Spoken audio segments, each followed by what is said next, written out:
Welcome everybody to our series of insights on people and change. In this series, we have always invited eminent HR leaders to speak on their journey so that all of us can learn how our current state is going so that we can lead tomorrow. Today, it gives me immense pleasure to welcome Shweta Mohanty, the Vice President and Head of Human Resources for SAP. She's somebody where her initiatives have always been to keep people first to build the future organizations. So be it upskilling, well-being, or building a growth mindset, her initiatives have always stood out on those grounds. She has held in SAP eminent positions where all these path-breaking journeys, be it leadership journeys or policies to do with entrepreneurial sabbatical policies or girl tech power for that matter, she has proved to be somebody who is leading these people-first initiatives so that the organization can deliver for tomorrow. So in the past, her organizations have been, she has been with Wipro and Microsoft, and again her role has been quite transformative there as well. So all I can say is she's very much synonymous to exceptional leadership, transformative initiatives, and building an inclusive workplace. Anything else you would like to add to that, Shweta? No, thank you so much. It was a really kind introduction, Sudeshna. No, I look forward to the conversation, and I always say that each conversation is a learning opportunity. So there is a lot maybe that I would learn from you, as a part of the conversation. So look forward to that. So in your tenure, in your tenure of this 22 years of leadership journey in HR, how have you seen HR itself evolve? Yeah, it has, it has been quite a, there's a lot of echo, Sudeshna. I'm not sure if you are the only one. No, I'm not facing. I'm hearing you very clearly. No, it's as if somebody is talking at the background. So I think we'll have to edit that part. Yeah. Yeah, so thank you so much, Sudeshna. Thanks a lot for that question. I do feel the role of human resources function has, has really come a long way. If I look at when I joined the industry, we were in those initial inflection points where the HR and administration function used to be together, and a lot about the role was just managing and administrating people functions. Today, I do feel it is a far more strategic function.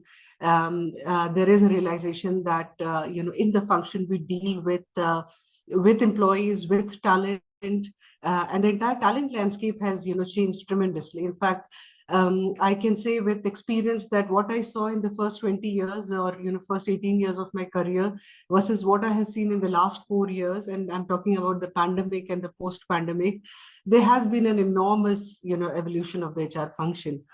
And I always say this is the best time to be in the people function, because whatever rule books whatever had been written as a part of the roles and responsibilities of the HR function has just come upside down. There is an opportunity for great innovation. There is an opportunity for changing status quo.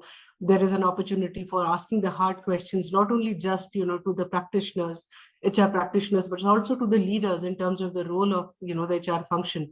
So this is the best time to be, because honestly, me and a lot of my peers in the industry are changing the way talent would be defined, the way talent would be nurtured, the way talent would be retained in their respective organization.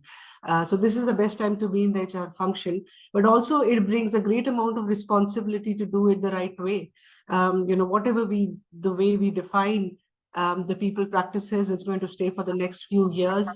And our talents are really looking for us to to question things and make sure that we truly understand their sentiments and are able to leverage them for the organization.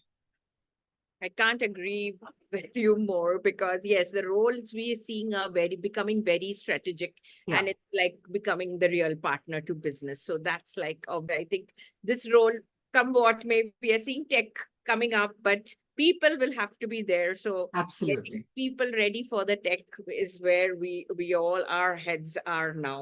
So Yeah. in having our heads there, so the next question is, we are hearing this thing of future ready, everything. The leaders need to be future ready, the organization needs to be future ready. So how do you define being the, like, for an organization to be future ready, and what leaders need to do in that? Yeah. One of the reasons, Sudeshna, you're hearing so much about being future ready is because future is really right now, in front of us, right? Whatever we saw a few years back, and we saw the influx of the new technologies coming in, whether it was the cloud technologies, then we heard about metaverse, and now, we are hearing about artificial intelligence coming at a really very, very fast pace. Honestly, there is organizations who do not keep a pace with this are going to lose, in a long run. And hence, it's extremely important for the conversation of being future ready to be in the, right center of every organization's business strategy. And that's the reason why you're hearing about it too much. And being future ready has, a couple of elements around it. One is, for sure, what we commonly hear, Sudeshna, about talent readiness. There are new technologies, there are new skills that our workforce needs to acquire, and it is a fact that a lot of skills and a lot of roles and jobs that used to exist maybe in a few years would need to be redefined. I won't say it will become redundant, but it needs to be redefined because the roles, the expectations of the organizations are going to change from them. So the upskilling part, the reskilling part is going to be an extremely important agenda in the people and the business strategy for organizations. There is a whole lot of work happening around how do we keep learning agile, right? Because what you learn today might not be relevant another couple of years. And gone are the days where the education qualifications were the differentiator, for organizations to hire. In fact, these days, for a lot of technology organization like mine, we are really not looking at where the person has passed out from, because what really defines is what are the skills that they have acquired, and are those skills really relevant for the organization. But we also need, the right mindset, which so appropriately has been defined as a growth mindset, because you might hire for X skills, but though that X skill in a couple of years will become probably a pass, and then you need to have employees who have the right kind of learning agility, who look into things with, with open arms, and, are ready to embrace them, are ready to go back, to the drawing board and start afresh. Are looking at, a lot of areas in which they need to upskill. So that part is an equally an important part as well, because we do not want people who are not able to, kind of embrace the change that is coming in, right? So you need people. And how do you assess learning agility? What are the signs that you see? A lot of organizations still value the employee longevity, including ours in SAP.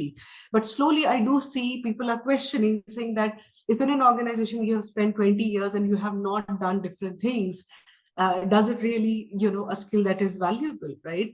So a lot of paradigms of, the whole upskilling and reskilling is coming. But I must mention, Sureshna, that's just one part of it, right? The whole future, future of work really embraces elements like the organization culture, right? How do you, kind of create, an organization where even when an employee is spending a couple of years, a few years, they are deeply touched, by the kind of employee practices and policies and how progressive the organization is looking into, right? And hence the play of diversity, equity, and inclusion is very, very important. Increasingly, the employees are asking questions, whether organizations have taken the right decisions in terms of diversity, equity, and inclusion, whether sustainability is one of the key business priorities or not, whether we are really looking at, the employee workforce with a sense of empathy, and not purely just a contractual way of working, which used to be the truth, so many years back. So the organizational culture is a very, very important aspect, which includes things not only just DEI and sustainability, but the whole space of the remote working, working from anywhere, all that aspects. There is also a lot of work happening on workforce planning, because as you can imagine, you can't really plan 1 year in advance anymore right now. So how do you keep your organization so agile that people, your workforce planning is really aligned with what the organization needs, what we are trying to do for the customers? So the reason you're hearing so much is because everybody used to see future in a few years, at least 2 to 3 years. That was the horizon we used to look into, but that's much more shorter. I do not no longer have a people strategy which is relevant for more than 6 months. It's true. Every year when I look at people strategy, I frame it for 6 months, because I know in 6 months a lot of internal, external factors are going to change, right? Our customers are going to demand different things. The talent is going to look at different things from the organization. So the ability to be agile on the feet, still having an empathetic, approach to how you do things is going to be truly, truly, crucial for organizations to survive. So that's how we are looking at really the future, which is in some sense the present, right? It's no longer a future which is far, far away. True. So many changes coming one after the other. I guess Yeah. meaning this 6 month framework and beyond, which it is going to change, and Yeah. that's a very practical way to look at it, Right. because it is changing that way. Yeah. Right? Yeah. So, and that's I think this is an ideal example of organization agility, which you were talking about. Yes.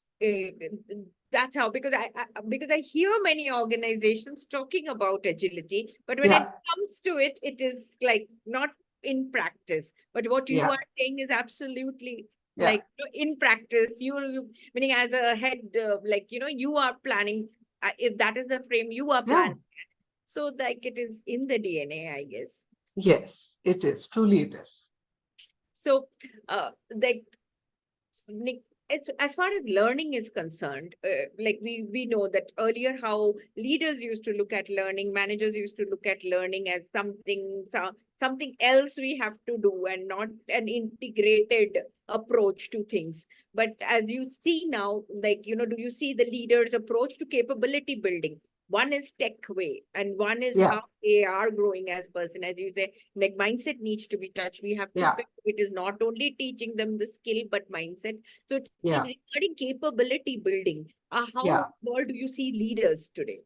Yeah, and you asked a very pertinent question, Sudeshna, because if you ask me, the only thing that gives me a sleepless night sometimes, and I know if you have this conversation with any of my peers, you will probably hear a similar sentiment, is the fact that do we have the right leaders to steer us, in a world that, that we are facing currently, right? Because a lot of, and that's the way the organization had structured, we give a lot of importance, and rightly so, to experiences when selecting the right, leaders. You usually see the resume in order to select the leaders, but you actually do not spend so much time to understand what kind of leaders they are. And it's always, elements like, the successes that they have achieved, what is the kind of revenue they, help the business, get to, what is the profits that they do. These were traditionally some of the metrics, through which we used to hire, especially leaders, but not anymore, right? Our leaders are really people who are vulnerable. In a fast changing environment, you need your leaders to display a lot of empathy and be vulnerable. We are really looking at collaboration as one of the biggest challenges. So no longer, individual heroes, but people who can take the team along, who can really look into the future a couple of years down the line and start planning for it.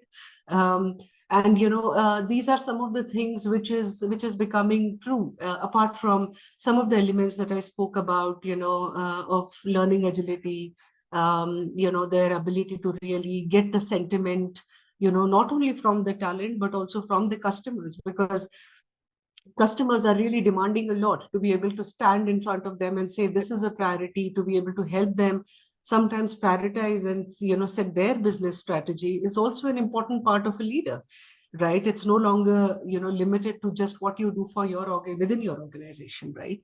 So we are really looking at, in a lot of sense, leadership not being defined by just the KPIs and the metrics in terms of how big is the team they handle or what is the revenue that they are generating. It is a lot about, there are people who could have, let's say, smaller teams, right, and are still able to, take on challenging roles and, see it, for to success, right? We do need leaders who are just not experts in XYZ areas. We need leaders who are more holistic, which means, if I take my organization's example, you just don't need an engineering leader who would have probably, help develop a product for 10 years. You really need a leader who is able to do that. Plus, they also have a great insight on the customer, the market. The analysts are able to really be a holistic leader, understand, the finance, are able to work on the people, with the CHRO. Those are the kind of leaders increasingly we require. So the whole concept of, technical expertise or business expertise, is not the only criteria. It's still important, but not the only criteria in which we need to evaluate. So you would find that there are organizations who are doing a lot in terms of, making the leaders go through the psychometric test, putting them in interesting situations and seeing how they are reacting.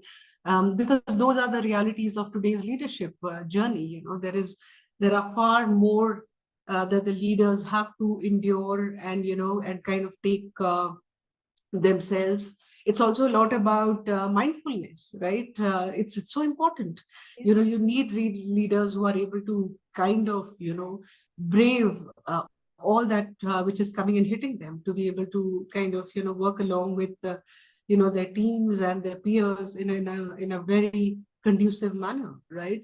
So now those are the things why it is challenging and why I feel it is something that still gives me sleepless nights, is that we have fundamentally not worked in those premises for a long time. I think it's just about 5-6 years back is, that whole concept of situational leadership, or the whole concept of holistic leadership values, empathy, vulnerability. These are the things which we have only heard in the last 5-6 years. So there is a generation of leaders who have actually not understood that it's important. Exactly. Right. And that's why it is extremely important for us to, keep that front and center. And I'll tell you, the organizations who are able to steer well in the coming years are the ones who will prioritize the leadership topic as one of the most important topics for them, right? I think we are undermining what we need to do to prepare our leaders in this regard. Absolutely. It has been a long time. Results was the main thing which we Yeah. made our leaders, meaning the leaders thought that was to get people along, came later. Yes. But Yes. but Absolutely. you are saying, like, she need not be the person knowing everything anymore. Exactly. In and Yeah. Simple things like, Sudeshna, asking for help. Now, if you look at a traditional, yes, way, there are leaders who would actually see it beneath them to go and say, I don't know yeah, this. yeah, yeah. Okay, can you teach me, or can you tell me how to do this better? Right. In the last 1 year, especially not last 1 year, in the last 2 years, especially after the pandemic, I had a lot of leaders walk up into my room and say, I don't know how to manage this. I have never done this kind of, or I've never faced this kind of situation with my team, or I don't have these kind of demands and ask from my, my organization, right? Mhm. And how do I deal with it? And I always, whenever somebody has come and, posed those questions to me, and I've always told them that you have taken the first right step, which is to say that I need help, right? And I think if we can get our leaders to at least do that, that in itself is a great, way for us to move on this path. um, Absolutely. yeah, And, so and that's the culture, right? It is that's the culture. to seep in that way. I know it Yeah. all. I will not ask that Yeah. one, or you do the other way, where and we talk about collaboration, but Yeah. collaboration, you have to give up something, right? Exactly. So Exactly. so Right. that's like your two answers which you gave on culture and leaders, kind of, Yeah. it integrates, because you do these Absolutely. things to build that culture so that people will stay. So Yeah. that's And like, culture is whatever said and done, Sudeshna. I firmly believe culture is top down, right? Yeah. People look at leaders in the organization and emulate their behaviors. People look at what is making them successful and try to do the same. um, I have seen visible changes in my career where you have a leader who's empathetic, vulnerable, and what it does to the team and what is the kind of culture it creates. I have visibly seen people, where the team members feel empowered, and psychologically, they're protected, that they can ask the difficult questions to the leaders, right? And pledge them, right? Pledge, support for them. So I always, one of my mantra is that, and which is a leadership mantra also, is that today's leaders really need to keep empathy at the core and ambition at the edges, right? So we need really, leaders who can at a core be truly empathetic leaders.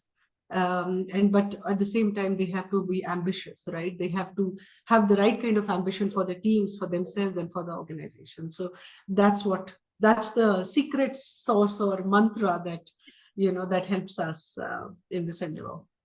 Okay. So, like, I understand you as a professional, like, so focused that this kind of weaves into the initiatives you've been taking Yeah, or have been so far exactly. taking. So they are all in line, which is very obvious. So, Yes. so what would you say is your wow moment in your career, or a moment where you felt yes, meaning one learning or a few learnings which kind of made that paradigm shift for you, that this is how it is to be done, or Yeah. I think the paradigm shift for me personally, there have been a few inflection points, Mhm. and maybe I can take three quick examples at three different stages of my career, right? I think the first 5, 6 years of my career, I still vividly remember, one of my managers actually, who came and told me, because I was somebody who really wanted to be good at everything, right? And at the end of the day, you have certain strengths and you don't have, there are other areas which you're not very strong in. And I used to beat myself up saying that, okay, I have to become, my areas of development, I have to be better at it. And one of my managers had actually sat me down and said that don't be on this constant run. Like we say, careers are marathon, right? So if you have 30 plus years of 35 years of career, don't be in this run to become better or good or best in everything, right? um, Rather spend the energies on making your strength so strong that people look up to you and say that, okay, I will hire her, I will have her on my team, I will take her advice, I will take her opinion for the value that I'm adding. And then surround yourself with people who have the complementary skills, right? And I think that's the best way to operate. And I don't claim to be good in everything, Sudeshna. I have my visible strengths, and I have a brand. If you internally ask in the organization, they'll tell you, why would somebody reach out to me, and what is that thing that they value? But I'm not good at everything. But what I have ensured is, over a period of time, is that I have had a set of people around me who have their clear strengths, which are complementary to my strengths, right? And then you kind of, they have a fair play, they have a canvas to play and utilize their and leverage their strengths, which is my area of development, and I can add value to them, on their area of development. And that's how, the best teams are created. So that's one of, one Yeah. of the inflection. It changed my life. It changed my life on how I used to look at, my growth and development. um, the other inflection point, which came in one of my earlier experiences, is where I had an opportunity to move out of the HR function for a short period of time and take on a business role. Mhm. It was a transition happening, and we did not have a leader identified, and I was asked to step in, and and play the role. And this is completely, out of comfort zone, right? For an HR professional, I was mid-career that time, for an HR professional like me, I absolutely felt I'm in on the deep end of the sea, right? Because I had to pick up things, and and kind of, it was literally you're changing, the aircraft engine while it is, in air. It was literally that kind of a situation. But I think what really helped me, the insight that I got, is that leadership is not really you standing on the stage and talking, jargons. it is not leadership, right? Leadership is if you are able to really look at what people are looking for at what point in time and are able to cater to their needs, in the most simple, subtle, easy to understand manner, right? And I think sometimes we make it super complicated, when we are moving into, especially those who are a lot of your readers, a lot of your audience, who are looking at moving from an individual contributor role to a leadership role. It does look like very daunting, right? But my advice to all of them is that it looks daunting, it looks very complex and complicated, but the fundamentals are very simple, right? You have to just do the basics right. You don't have to complicate things. You don't have to use jargons. You have to simplify the message, right? And I think that was again one, big inflection point, for me. And the third inflection point was that, which is, just recently, a few years back, is what, dawned it to me, is that a lot of times, we undermine the importance of influencing without authority, right? It is in large organizations, you will not always, you'll be in part of teams where not everybody is reporting to you. Not everybody's, line of organization stops at you, right? You will, without any authority, you'll have to still manage to steer, motivate, engage teams, whether it is a project team, whether it is a leadership role that you're handling. um, and one of my biggest aha moments had been that when I have been able to kind of, show the value to, the other stakeholders that I'm working with, who have nothing to do with me, who are absolutely in a different organization. Um, and the way you do that is you find what is the passion, for one person, and you marry your intent with the passion of the other person, right? And then the kind of results that you achieve are truly transformational, because your the other person is aligning with you on the North Star, the ultimate goal. But you are able to really leverage their passion and show them the value that they are going to bring to that. And now I know that a lot of us are in situations where we don't have, cross teams, or we have teams who have spread across the world, right? And you sometimes wonder, how do you really align everybody, people from different nationalities, people from different backgrounds, different leadership journeys? How do you really align them to one North Star, right? And I truly believe it is about marrying somebody's passion with the intent of what you're trying to achieve. And if you are able to do it with a clear heart, and if you're able to do with empathy, and if you're able to really give them a platform to shine and show value, the world is your oyster. What we can achieve that through, through the collective strength, of an organization which is not truly, in a structured, has been in an unstructured manner, is truly transformational. So these are the three, learnings personally I have had, Sudeshna, which I truly value at different, times in my career. But apart from that, there have been a lot of, failures, a lot of successes, right? And I believe the failures have taught me more than the successes have, right? So I have had so many situations where, an idea which I never thought would go ahead, um, just kind of, was there at the right time. And other places where I have done the whole homework, right? And I thought nothing can go wrong. And something unexpected has come up, and you really kind of, are forced to go and relook at and work on the whiteboard. So in my career, I do believe one should never get carried away by the successes, but you should always cherish, the setbacks and failures, because they do teach you far more, than any success can teach you. Do you think organizations and leaders are patient to failures? It is changing, Sudeshna, and you would be surprised on how quickly it is changing, where, organizations are looking, because, we are in an industry where things are changing very fast. You can't really give everybody, a success, kind of a graph and say, this is the only template for being successful, right? And hence people make mistakes, and hence people fail. But the true, the true value is, if you're able to fail fast, then apply your learnings to the next iteration and become better at it. And that part of it is is becoming better. I must say, Yeah. how I have seen organizations take on to failures and temporary setbacks is far more conducive now than what it was probably 5 years back.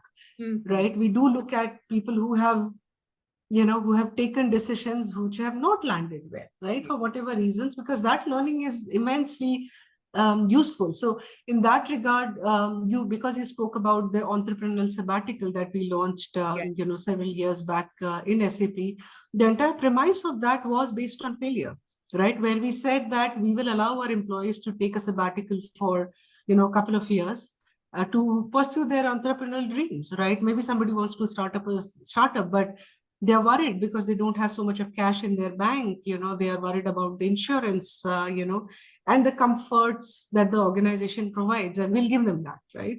And if they succeed, they will eventually leave the organization, but they will always be thankful for, for the generosity that the organization showed it to them when they needed it the most. And if they fail, Mhm. and they would want to come back at the end of sabbatical and say, okay, I tried this, I did not succeed, I'm back in the organization's fold. Mhm. That learning from that failure or setback would be so useful for us, right? A few years back, those things were never accepted. Super People used to, exactly, never be open to that thing, right? exactly. Uh, but these days it's so much, kind of looked forward to. People look forward to, to kind of failures and challenges that people have gone in their leadership journeys, have gone in their career journeys, and the kind of learning that has brought to them. So that's hugely kind of transformation if you look at it from a cultural perspective. Absolutely. And it is so true. I see innovation as the main goal of Yeah, organization. Is if innovation is there, how can you not expect them to fail? I think exactly, that's exactly, that's exactly. so Yeah, true. And yeah, as you said, agility helps it to do it faster. absolutely, And the policy absolutely. you spoke about, I don't think like any organization has that, I think, broad mind of like, Yeah, and it's so I'm also extremely fortunate, Sudeshna, that we are in SAP. I think we truly believe in that, and we are really trying to create a culture where employees do feel comfortable with the fact that if they do not succeed in this, it's not that somebody is going to hang them, uh, and point at them, point fingers at them, right? We are an organization which is going through transformation. If as a part of our culture we do not inculcate that the feeling that people should try and experiment, I think we will fail in our endeavor. And I'm extremely fortunate to be in SAP at this point in time to be able to drive some of the market leading truly transformational practices, which I doubt if you would have heard in any other yeah, organization. absolutely. And talking to you makes it very obvious that Yeah. what all is getting done. So with that, like I would say, like to conclude, how what would be your advice to the to your fellow HR as to two Yeah. three things you would want them to be truly doing to build winning tomorrow, Yeah. whatever in your thought process. Yeah, I think one which is very fundamental and nothing new, but I still feel that the HR fraternity needs to imbibe it even more. Is that the fact is that the talent strategy has to be closely aligned to the business strategy of the organization, and I think a lot of HR professionals still are not able to do that very well, and I think it's extremely important for any HR leader or HR professional, whether it is in talent attraction, whether you are in leadership and learning, whether you are in total rewards, whether you are in client facing HR business partnering role, it's extremely important that whatever you do has to have a clear linkage, to the business strategy. You can't be running it parallel like the railway tracks, right? It has to align. It is extremely important. And if it has to align, Sudeshna, it's extremely important for HR professionals to understand business, right? To really understand why organization is making profit, what are the different levers that go into it, where are we failing, what do we need to do better, which are the places where talent has an extremely important role, and speak the language, because that is which gives confidence to even your business leaders, your CEOs, to kind of work in partnership with you. So I advise every HR professional to actually, if possible, do a fellowship or do a stretch or do a shadowing or do a rotation with the business. Get on to understand, what your customers are asking for. Get on to understand what is the life of your leader, what is the life of your client, or your internal customer or partner with whom you're working. It's extremely important for us not to be in the sidelines. It's extremely important for us to really have a seat on the table where business decisions are being taken, because believe me, not a single business decision can be taken without talent having a play in it. Absolutely. And wherever talent has a play in it, the role of HR professional becomes extremely crucial. So if there is one thing that I would ask, and my wish for the future is that I do see a lot of HR professionals seamlessly moving between business and HR roles, right? The business. I mean, it is Yeah, yeah, bound to be absolutely. It is extremely important, and not shy away. Believe me, it's not rocket science. Like I said, I did that in my career journey. I have a far more respect, Sudeshna, today to my business. And the only reason is that because I know what it feels, to have to be a business leader who's pressing on targets. I know what it feels to be a business leader where the customer is having a lot of negative feedback for you.